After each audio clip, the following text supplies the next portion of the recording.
We're very fortunate today to have Robert Pitre as our speaker. Robert has been to speaking with a number of Rotary clubs, schools, other organizations, going through his map, and that's what he's going to talk to us about today. And would you please welcome Robert?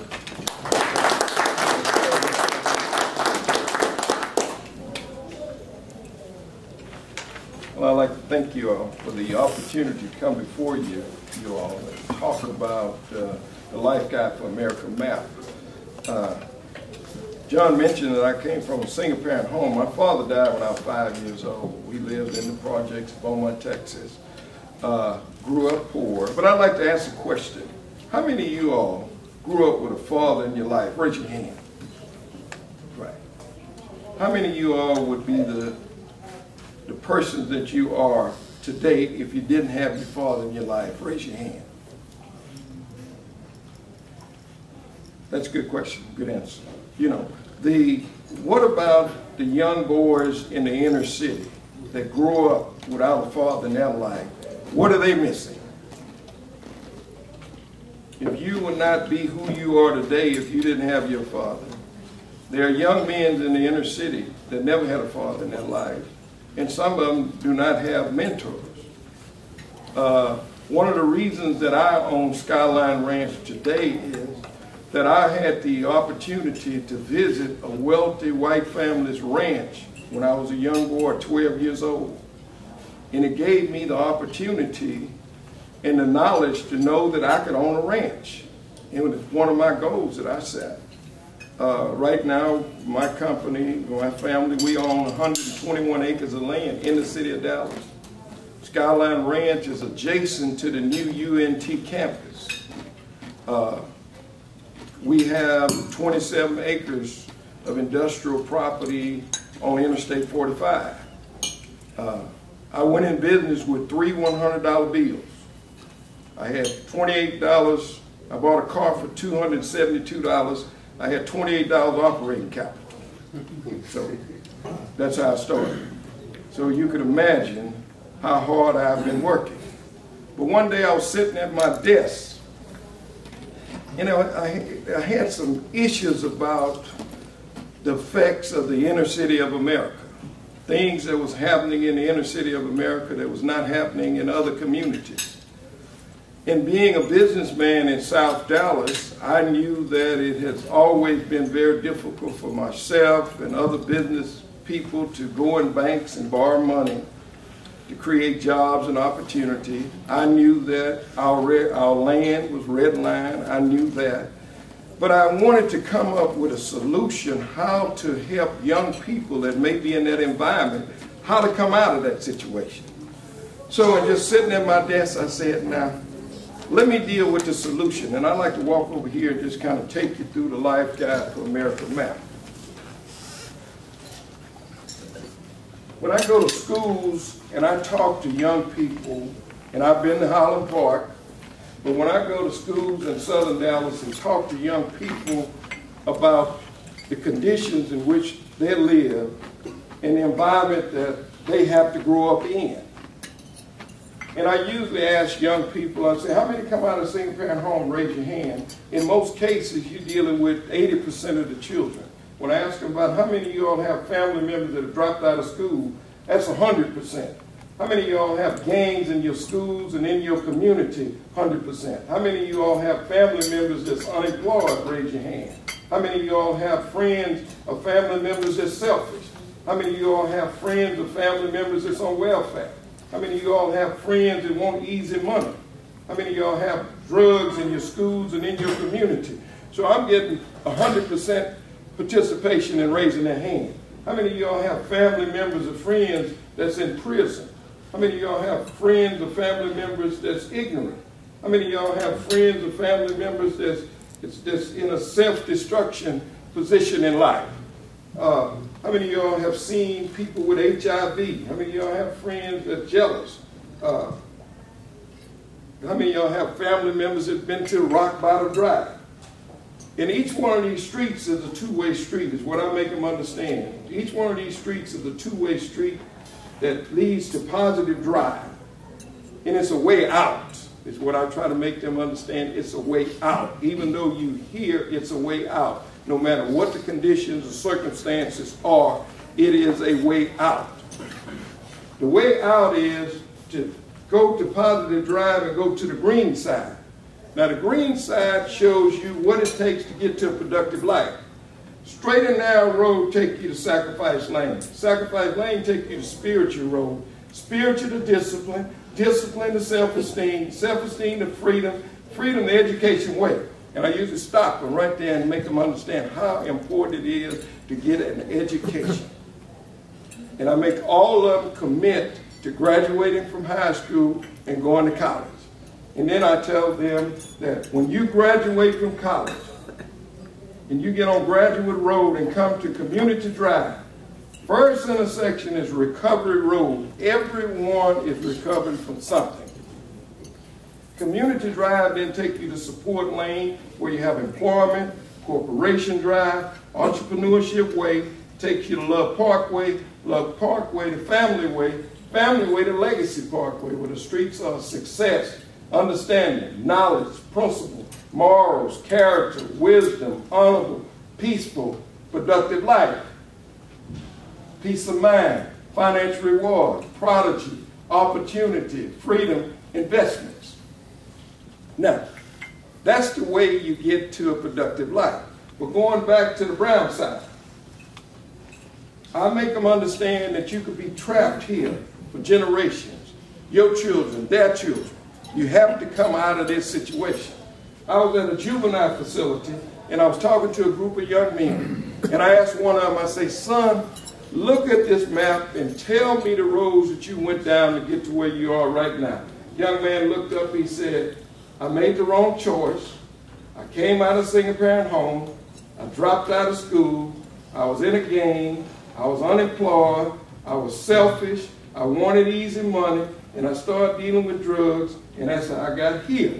And he scratched his head and he said, Mr. Pitre, this map is telling me where I was headed. I said, right, son. But right now, son, you're on Prison Road. As you go up Prison Road, you go through the jails and the courts. If you continue, you may get probation. If you continue, you go to time drive and you're going to the criminal justice system. Right now, incarcerated is 2,200,000 plus. Probation, 4,100,000 plus. Parole, 788,000 plus. So you have 7 million plus people in that system on a daily basis. You have thieves, gangsters, rapists, drug dealers, crack users, and innocent. You could be innocent at the wrong place, wrong time. If you're in this environment here, you either go one-way drive to the cemetery or to the penitentiary. You go to penitentiary, humans in cages, free room and board with TV, no smoking, visitors on the weekend, money on the books, must be willing to protect your manhood and womanhood, can't hide protection. 95% of the people go in prison come out down Parole Road. You have the opportunity to take Parole Road to Positive Drive and go to the green side of the map. 58% of the people that come off Parole Road to go back into this environment, in 3 years or less, they're back in prison. I've had psychologists, doctors with social science degree to tell me, Mr. Pitre, what you have done, you have created a vision of life in one vision. But the most powerful thing that has been said to me came from 2 10-year-olds. I was at an elementary school, and I took the kids through the map.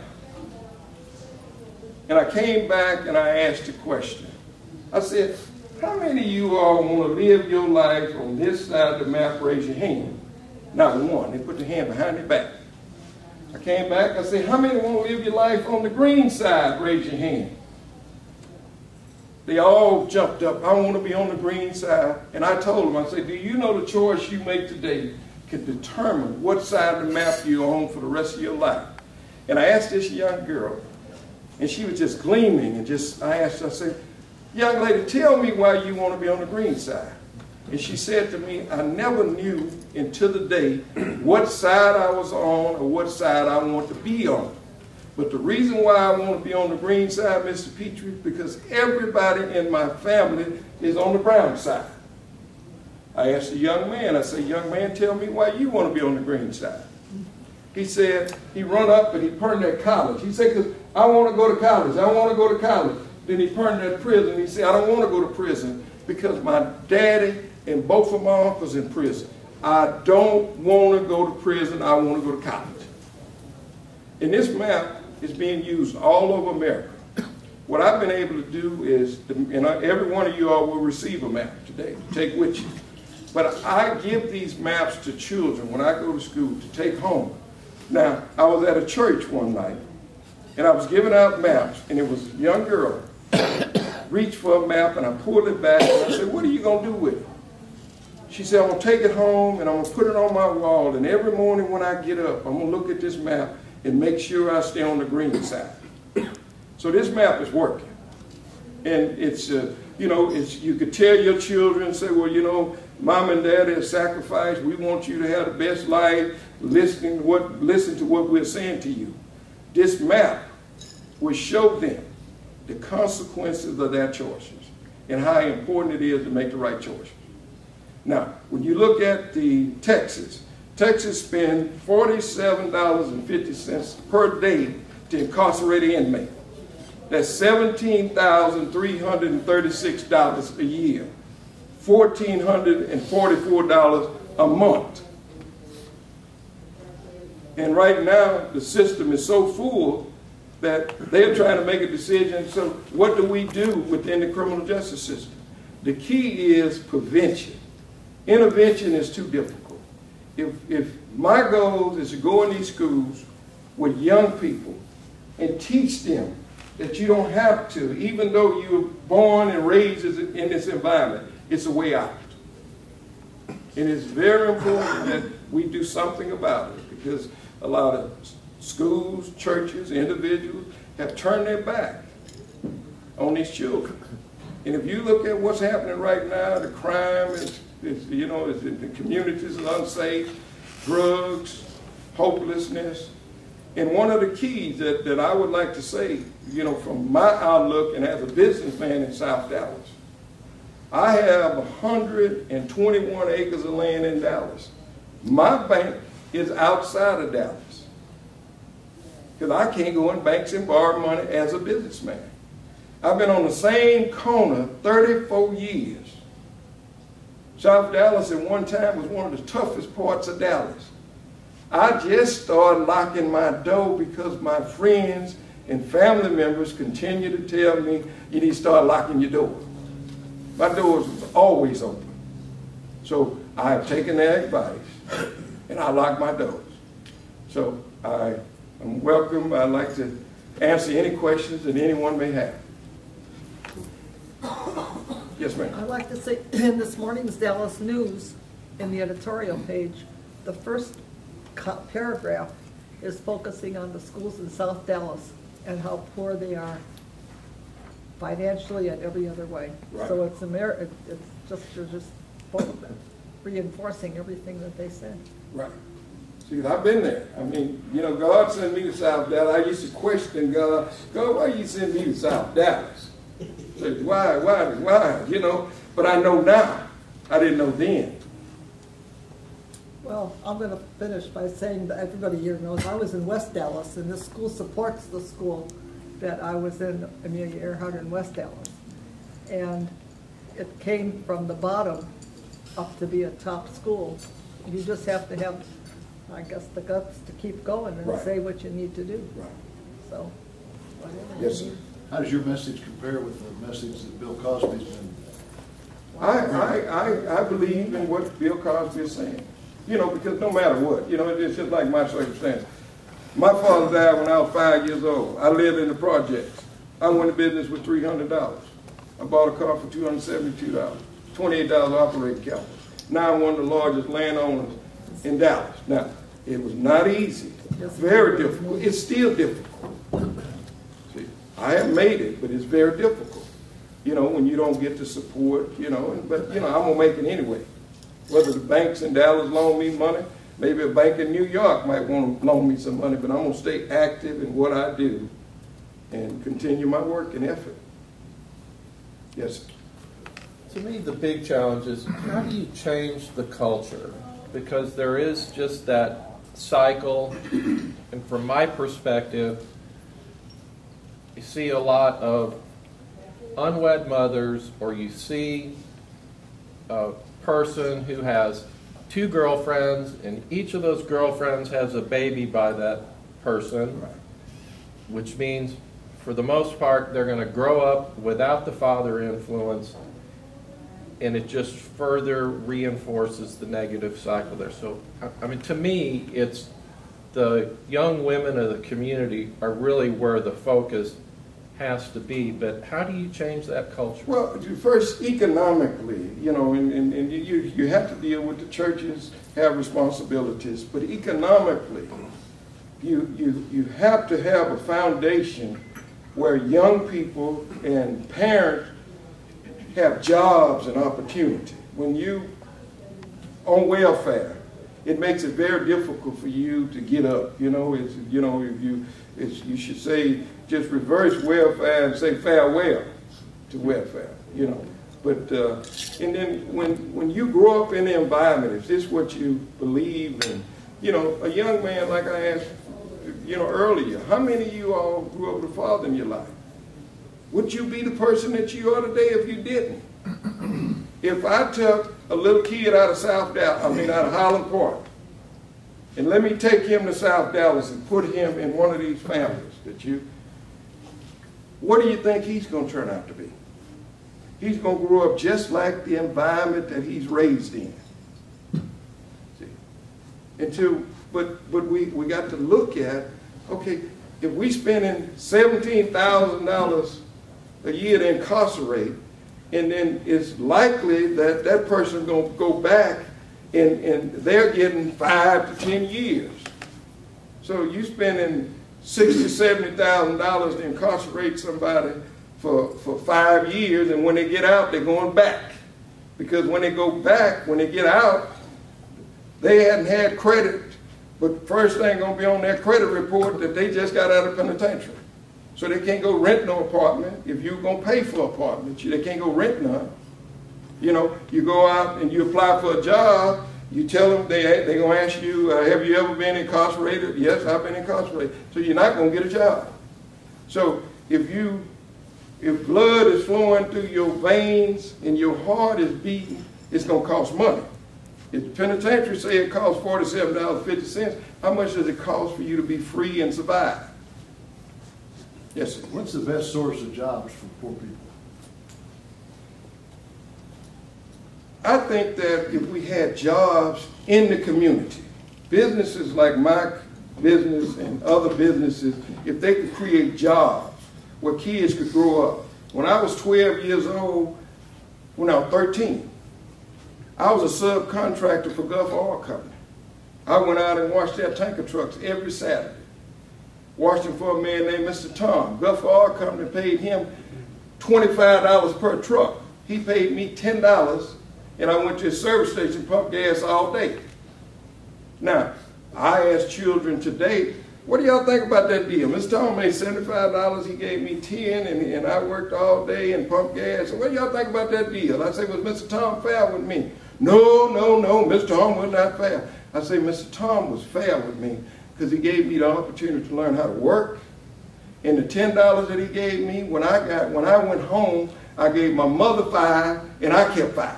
I had more money than any of the kids in the projects. See?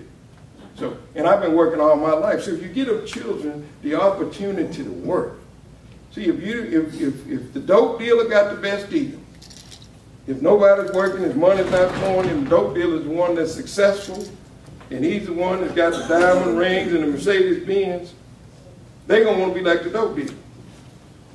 Yes, sir. This is a conversation that Tom and I have had in the past, and that is the legalization of drugs in the United States. Do you think that legalizing drugs, I mean, we spend a lot of money trying to keep drugs from coming into our community. We're failing in many regards, but do you think the legalization of drugs, and I'm talking marijuana, cocaine, heroin, is that something that you think would be beneficial to keeping kids? That's the worst thing that you could do to society. That is the worst thing.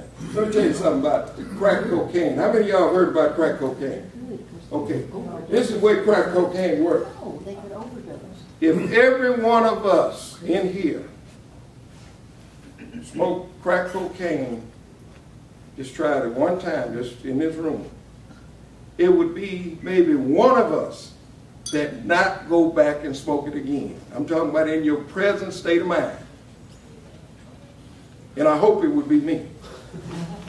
But theoretically, I mean, if the other things were legal, like marijuana and cocaine, wouldn't that keep kids from going to the crack cocaine? No. The deal is that you're going to have to deal with the principles and morals and let them know the effects of what it would do to you.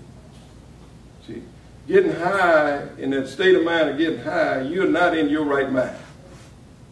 See? Yes, sir.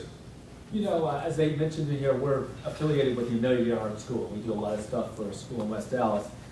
And I think we all agree that, as you would probably say, that education to these kids is the most important thing. But the thing that I see as I sit on this board at Amelia Earhart is that I get the sense that the parents just value education so little. Right. And so I'm not sure how do we translate that to when we're talking about kids that are 8, 9, 10, 11, 12 years old? I mean, because they're capable of so much, but if their parents are not showing how important education is, and we see at Amelia Earhart where the parents, we're lucky to get, 8, 10, 12 parents to show up at a parent rally or you know, or on the board or whatever. So I just don't know how these kids ever learn the importance of education if there's just so little influence in the house. Right. And when you're dealing with the environment, a lot of their parents is uneducated. See, so education is very, very important. What I say to people that we're going to have to educate these little children and let them go home and help educate their parents. And then we could change this, but you got to look at the economic embargo. See, economically, you know, whether you feel that it's right or wrong or whatever you may be, but it's an economic embargo against these inner cities. Now, you're still supposed to be able to help yourself, but if you can't create business, it's kind of like right now. A lot of successful people have lost their jobs and their businesses. And I was listening to television the other night, and this man, they indicted him because he set his house on fire. Now, here's a man, because he was getting ready to lose his house, and he said, I'm going to set my house on fire. But this man was successful and was paying his bills. But he was trying to survive. He didn't want to lose everything. See, so you have people right now that's committing crimes that never committed crimes before. Because if blood is flowing through your body, and your heart is pumping, and the heart is the toughest part of your body, and the heart is just tough. I don't care how you abuse it, that heart will still be trying to pump and give you life. And see, and people, we talking about generations have been trapped in this situation. Generations.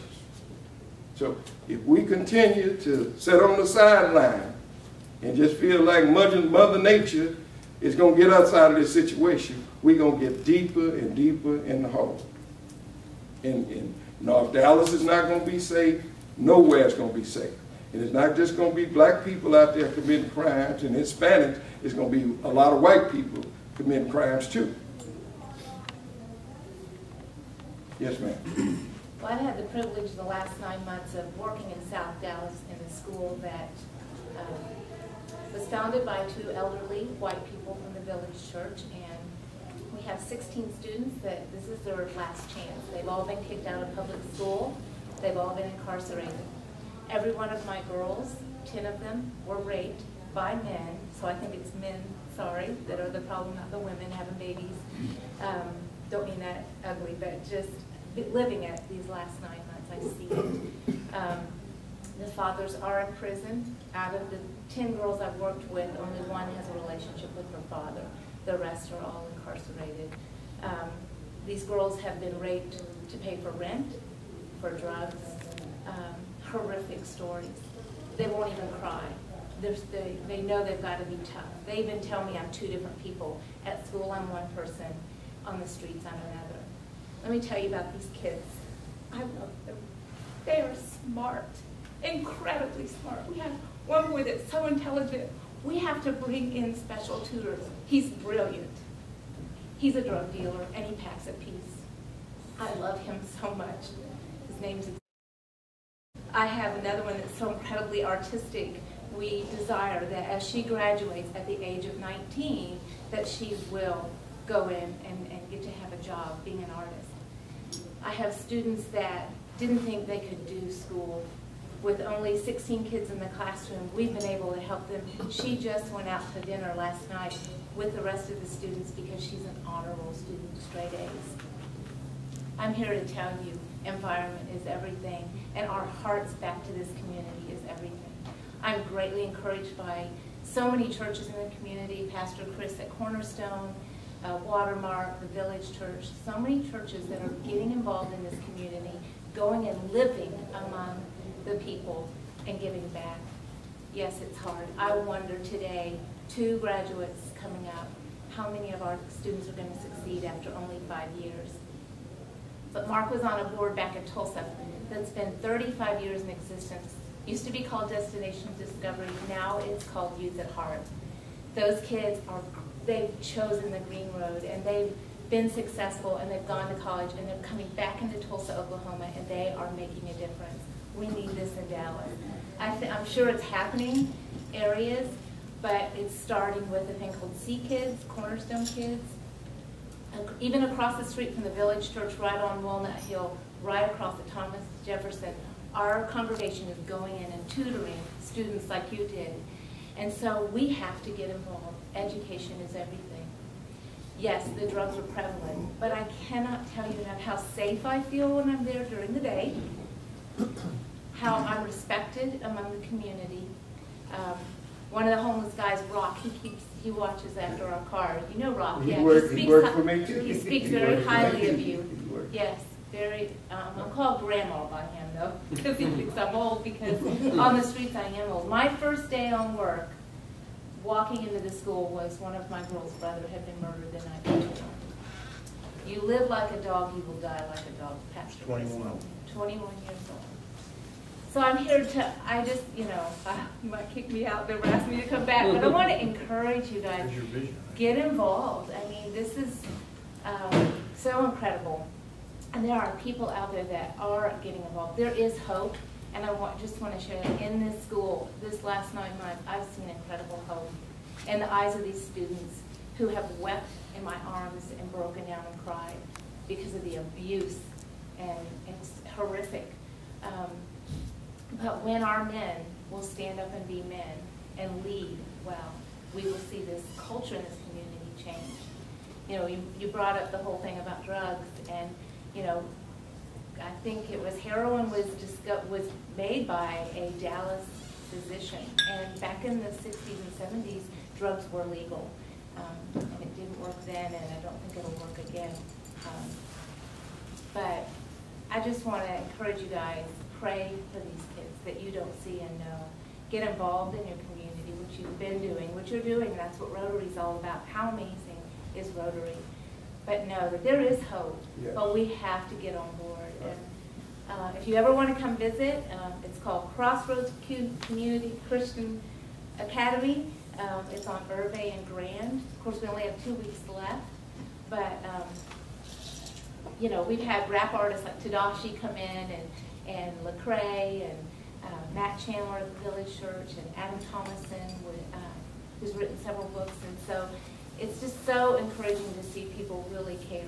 These kids walk in, they've not had breakfast, and they won't. And so we feed breakfast and lunch. Sometimes they go home and they won't get dinner. So I don't know. I just wanted to share that with you. That's why I wanted to come today, because I have a new perspective as I have gone down there and worked.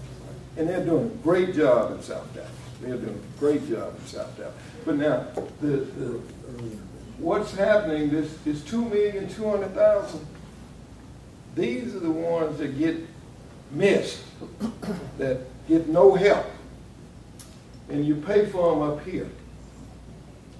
See, and we have to get involved. I mean, and you got to deal with all the issues. I mean, you pull yourself, I hear people say you need to pull yourself up by your bootstrap. But some of these people don't have boots. See, and you got to help them. Because if you put yourself in that situation, you'd have to live and die in that situation. And, you know, that's why I'm able to say to myself and thank God to allow me to come back. Because like I said, I had to question God about coming back to South Dallas, being in South Dallas. I had to question it. Yes, ma'am. Are you giving us something that has a name and your name and address? And Yeah, it's on the bottom of the map.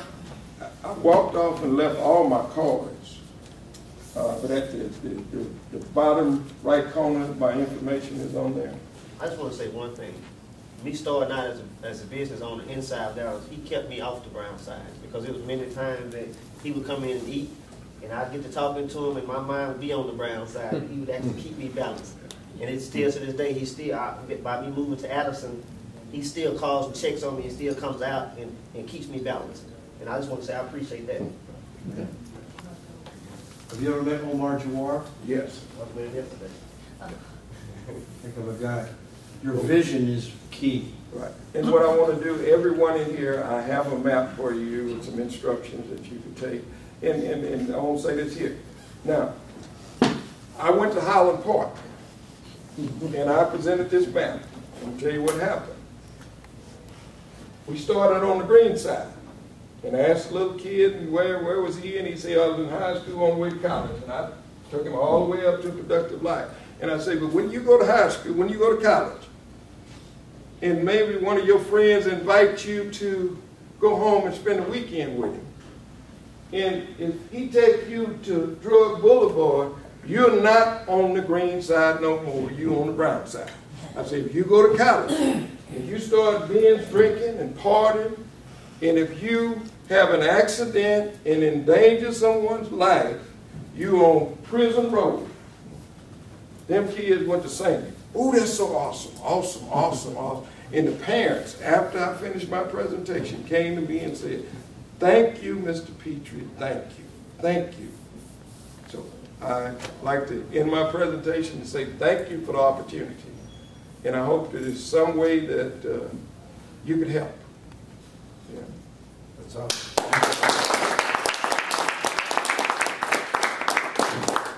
For the power of a vision.